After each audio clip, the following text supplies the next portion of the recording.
Linux Basics for Hackers, Getting Started with Networking, Scripting, and Security in Kali. By OccupaTheWeb. What's in this book? In the first set of chapters, you'll get comfortable with the fundamentals of Linux. Chapter 1 will get you used to the file system and the terminal, and give you some basic commands. Chapter 2 shows you how to manipulate text to find, examine, and alter software and files. In Chapter 3 you'll manage networks. You'll scan for networks, find information on connections, and disguise yourself by masking your network and DNS information. Chapter 4 teaches you to add, remove, and update software, and how to keep your system streamlined. In Chapter 5, you'll manipulate file and directory permissions to control who can access what.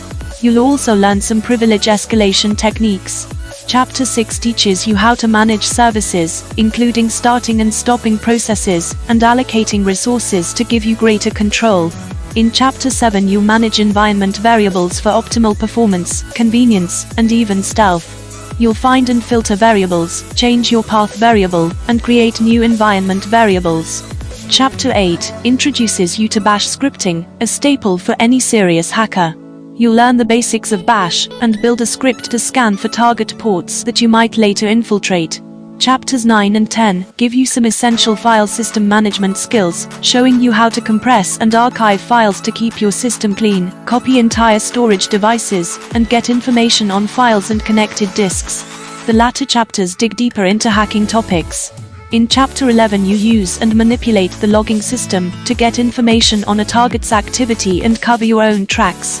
Chapter 12 shows you how to use and abuse 3 core Linux services: Apache Web Server, OpenSSH, and MySQL. You'll create a web server, build a remote video spy, and learn about databases and their vulnerabilities. Chapter 13 will show you how to stay secure and anonymous with proxy servers, the Tor network, VPNs, and encrypted email. Chapter 14 deals with wireless networks. You'll learn basic networking commands, then crack Wi-Fi access points, and detect and connect to Bluetooth signals. Chapter 15 dives deeper into Linux itself with a high-level view of how the kernel works, and how its drivers can be abused to deliver malicious software. In Chapter 16 you'll learn essential scheduling skills in order to automate your hacking scripts. Chapter 17 will teach you core Python concepts, and you'll script 2 hacking tools: a scanner to spy on TCP/IP connections, and a simple password cracker. Penetration Testing, a hands-on introduction to hacking. By Georgia Weidman. To work through this book, you will need to know how to install software on your computer. That's it. You don't need to be a Linux expert or know the nitty-gritty of how networking protocols work. In Chapter 0, we start out with some basic definitions of the phases of penetration testing.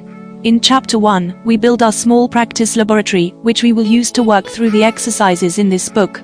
Though this book can serve as a reference and reminder in the field, I believe it is best to first practice your pentesting skills at home. In Chapter 2, we start with the basics of using Kali Linux and Linux operating systems in general. Next, Chapter 3 covers the basics of programming. Some readers may already have a working knowledge in these areas and can skip past them.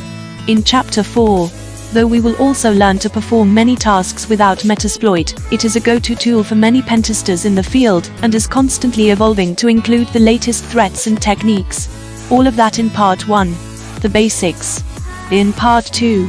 Assessments, there are 3 chapters. Chapter 5, begin by gathering data about our target. In Chapter 6, we then start searching for vulnerabilities, using a combination of querying the systems and research. Chapter 7, we look at techniques to capture traffic that might include sensitive data. In Part 3, you will learn how to attack.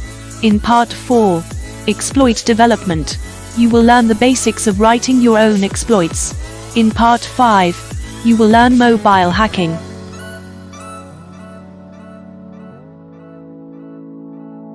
The Web Application Hacker's Handbook.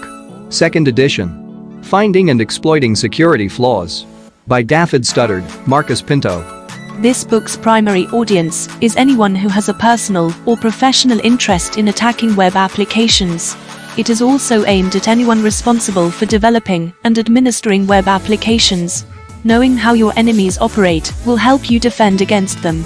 This book is organized roughly in line with the dependencies between the different topics covered. If you are new to web application hacking, you should read the book from start to finish, acquiring the knowledge and understanding you need to tackle later chapters. If you already have some experience in this area, you can jump straight into any chapter or subsection that particularly interests you. The bulk of the book is concerned with our core topic, the techniques you can use to break into web applications. This material is organized around the key tasks you need to perform to carry out a comprehensive attack.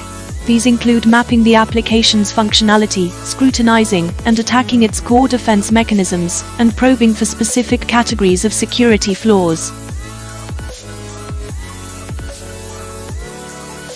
Hacking, The Art of Exploitation. By John Erickson. The goal of this book is to share the art of hacking with everyone. Understanding hacking techniques is often difficult, since it requires both breadth and depth of knowledge. Many hacking texts seem esoteric and confusing because of just a few gaps in this prerequisite education. This second edition of Hacking, The Art of Exploitation makes the world of hacking more accessible by providing the complete picture from programming to machine code to exploitation. In addition, this edition features a bootable Livik based on Ubuntu Linux that can be used in any computer with an x86 processor without modifying the computer's existing OS. This CD contains all the source code in the book and provides a development and exploitation environment you can use to follow along with the book's examples and experiment along the way. Ghost in the Wire. Kevin Mitnick, by William Leonard Simon. Considering the fact that Windows 95 hadn't even been released when federal agents finally caught up with the computer hacker Kevin Mitnick, one might assume his new memoir would be full of stale old tech and techniques that no one in 2020 could possibly care about. But as Mitnick makes clear here, don't jump to conclusions. Ghost in the Wires is a nostalgia trip to the quaint old days before hacking and hackers turned so malicious and financially motivated. Unlike computer criminals today, Mitnick ignored the credit card numbers he stumbled across in his pursuit of code. He writes, "Anyone who loves to play chess knows that it's enough to defeat your opponent. You don't have to loot his kingdom or seize his assets to make it worthwhile." He summed up his personal motive to the former Wall Street trader Ivan Boesky when they were both in prison. "I didn't do it for the money, I did it for the entertainment." While he excelled at infiltrating computer systems from a keyboard and had a sharp memory for numbers, Ghost in the Wires really showcases another of Mitnick's skills: social engineering, or what he describes as the casual or calculated manipulation of people to influence them to do things they would not ordinarily do. By doing his research and impersonating authority figures over the phone or by email, Mitnick found he could persuade just about anybody, programmers, technicians, even the nice lady at the Social Security Administration, to give him the things he wanted, like passwords, computer chips, and personal information about FBI informants on his tail. He writes, "People, as I had learned at a very young age, are just too trusting.